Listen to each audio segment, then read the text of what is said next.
What's up, team? Sean from Rest to Live. And I want to talk about jobs, high paying jobs, and why it seems like it's really difficult to get them. But the reality is, it isn't that difficult. You're just doing it the wrong way. So, team, no fluff. Let's jump right in.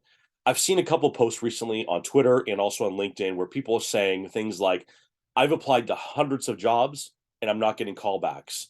I've interviewed with 50 companies and it doesn't seem to be working out. No one wants to offer me a job, or I've put my resume into the hands of 200 recruiters and nothing's going on. Uh, yeah, team, that's exactly what's going to happen when you take that approach. The problem is you're not applying for a one-page application at the local retail store or fast food place, which is totally fine, but you can't do that process for higher paying jobs. For high paying jobs, when I see things like I've applied for 100 of them, what that's telling me is that you have a one size fits all approach to your resume, to your cover letter, to the way you fill out questionnaires, to the way you fill out an online application. So let me break this down for you a little bit. Behind the scenes, after you hit that apply button, you fill out all the information and it goes over to the company. It's not sitting in someone's email box waiting to be reviewed by a human. It's sitting in what's called an ATS, or an applicant tracking system.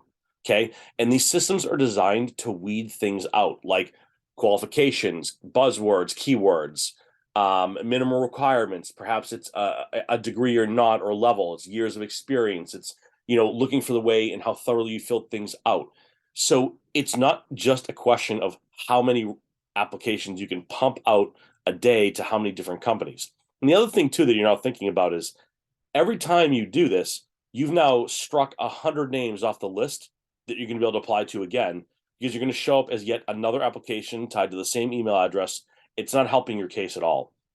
I think this really raises the point of why it's so important to come at everything you do when it comes to wealth with a point of view and a unique or custom approach to it. It doesn't mean you have to go crazy, but there's three key elements I want to talk about here that are going to be really big indicators to getting the kind of roles you want that are paying that high income level, that 100, 200, 300K plus jobs. And there are a lot of them out there. You're just not doing the things that prove that you'd be successful once you get those jobs. Okay. Number one, we got to find a way to get more of a pull and less of a push. Okay. And what I mean by this is that many people in their careers, in their lives, in the realm of investing, right? No matter what they're doing, they're always pushing. They're trying to push their way through the door. They're trying to push their way up. They're trying to climb the mountain by themselves. They're trying to climb that ladder alone.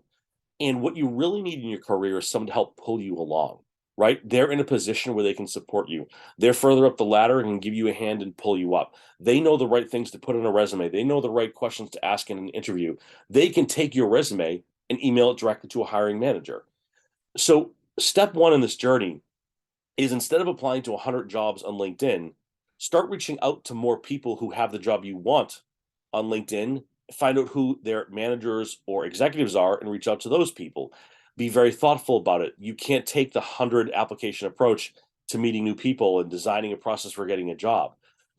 Think about what you're really good at and think about the kind of jobs you're applying to, and determine where are those gaps and how can you fill them. Whether that's taking a couple of courses at a community college or finding something online that offers a certification program, but find ways to fill those gaps, right? More and more jobs nowadays are saying things like degree required or commensurate experience, right? If you can prove out that you have certifications and experience in the field you're trying to get into, that's going to be enough to get through, but it's still risky with an ATS system. So it really helps to have someone on the inside to help pull you through. And team, here's a tip from someone on the other side. Most companies for higher paying jobs pay a really big internal referral fee. So as an example, I was at IBM for a very long time. We were paid $5,000 per applicant that was hired that we referred. So there was a great benefit to me making sure that all of my smart friends or folks I knew who do really well at their current jobs would come on over and do really well there, and I'd get a big bonus out of it as well. So it's a win-win. So think about who you know, or what relationships you can gather at these accounts. Okay. Number two, right? We've already talked about relationships and push and pull. Now we want to talk about the idea of a POV. When you're building out that vision for the company, you need to spend time actually understanding what they do, how you'd be successful at it, what you would do on a 30, 60, 90-day basis when you're hired. You need to understand how you build your resume to reflect what those skill sets are going to be. right? If it's a account executive job in high-tech sales, which is a super in-demand type of job that pays really well, you're up against a lot of competitors with a lot of experience. What do you bring to the table that's different? Well, I'll tell you what you can bring to the table. It's a lot of research on the company. It's understanding where that marketplace is going. It's seeing the direction of the products they're selling, the solutions they're working towards, the consulting they're providing. And it doesn't have to be tech. It could be, bio. It could be healthcare. It could be anything, right? But make sure you can speak to the industry, the sector, their go-to-market, their products, what they do, how they do it, who's important in the company. Research this, and then have it all in a concise, clear package so that when you're interviewing or you're talking about it, you know the right things to say, you know what's important to the company, you can align your skills and your point of view to showing why you would be the successful candidate for this role, even if you're not traditionally the perfect match. And I'm telling you right now, you don't get $250,000 jobs because you did 8 minutes of research. And if you think that that's how you get them, you will not be successful when you get the job, and you'll lose the job anyways. The amount of research in these types of roles far outweighs the amount of actual action you're doing in these roles. It's about being unbelievably prepared before every interaction with a client, before every meeting with someone that you're going to go and see. So it really has to be proven on the front end that you're willing to put in the work and do that work to get through it. I would even advocate for building out a POV in a formal way. Put it into a slide deck and prove you're excellent at that. Create a short video, send it over to the recruiters or other people in the company. When you see those executives and managers, much like we talked about in the first point, share with them your point of view in the industry, why you think you can make an impact to that, and ask, I'd love to join your company. Here's why. I think it's doing amazing things at X, Y, and Z. I'd love an opportunity to interview for an opening. Do you know of any? And between the internal referrals and the potential desire to be a mentor, which a lot of folks have, you might find a shot at getting in there as well. So have that POV and that deep understanding, right? Have that connection that you're going to chase down from those referrals, from those people on LinkedIn, from that sort of like upscaling of your relationships. Okay, and the third part, I touched on this a moment ago, is it's okay to get help with this process. So maybe you need to go and talk to someone who specializes in building or even, let's say, tweaking resumes to make them appear the right way, not to game the system, but to ensure that yours gets eyeballs on it and really calls out the things that you do really well. Okay. You may not have a college degree. You may not have the years of experience. You may not have every certification they need or think they need. It's part of your job to really sell them on why your special, unique fit, your set of skills is the right skills that's going to accomplish what they're asking for. And those first two steps get proven out when you do this process, right? Here's why I'm here. Here's why you're interviewing with me. Here's why I'm a fit and can make an impact on the team. But if you can't show it on a resume in a concise and clear way, that's going to be a problem, right? Build a lot of what you have done, what you have changed, the impact you've had on organizations. You have to stop thinking about the resume as simply a list of jobs, a list of skills, and a list of whatever else you might have, referrals, certifications, etc.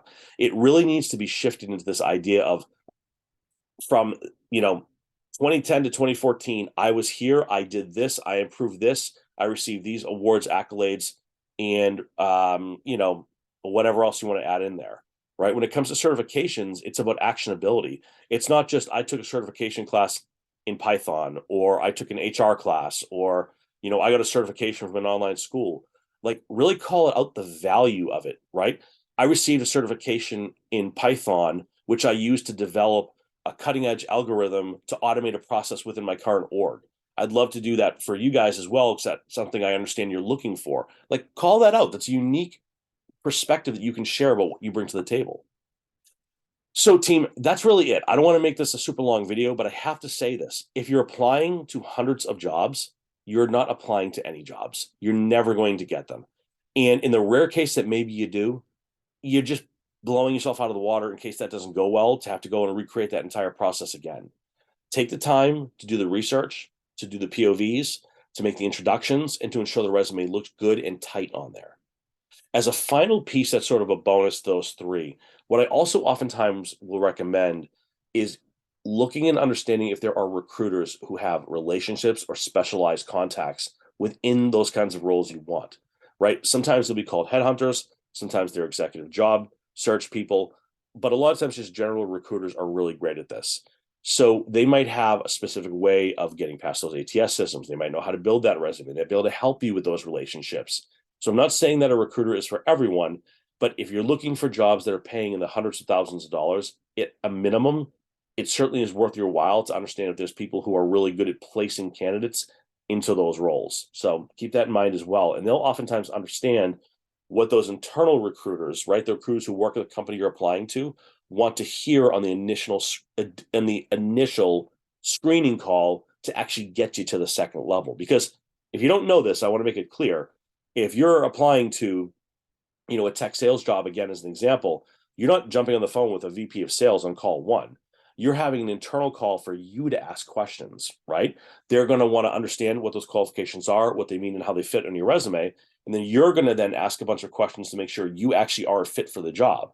And if you don't know the questions to ask, why you're asking them, and the importance of asking them, it's going to come across not the way you think. If you jump on there and say, yeah, I don't have any questions, it doesn't look good.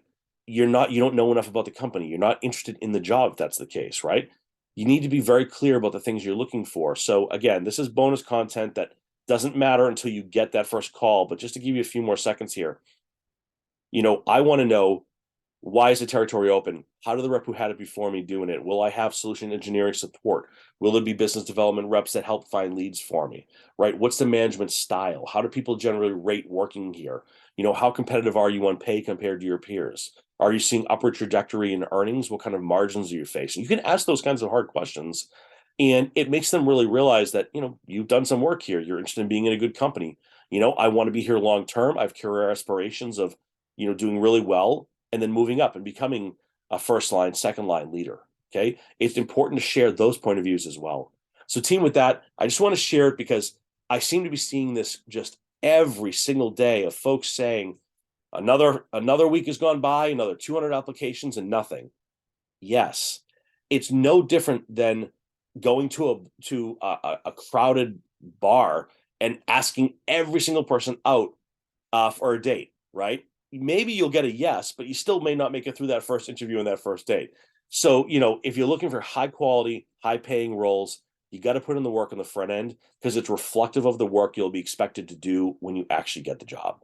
So, team, thanks so much. Any questions, let me know below. Hit me up on Twitter at @theinvesttolive.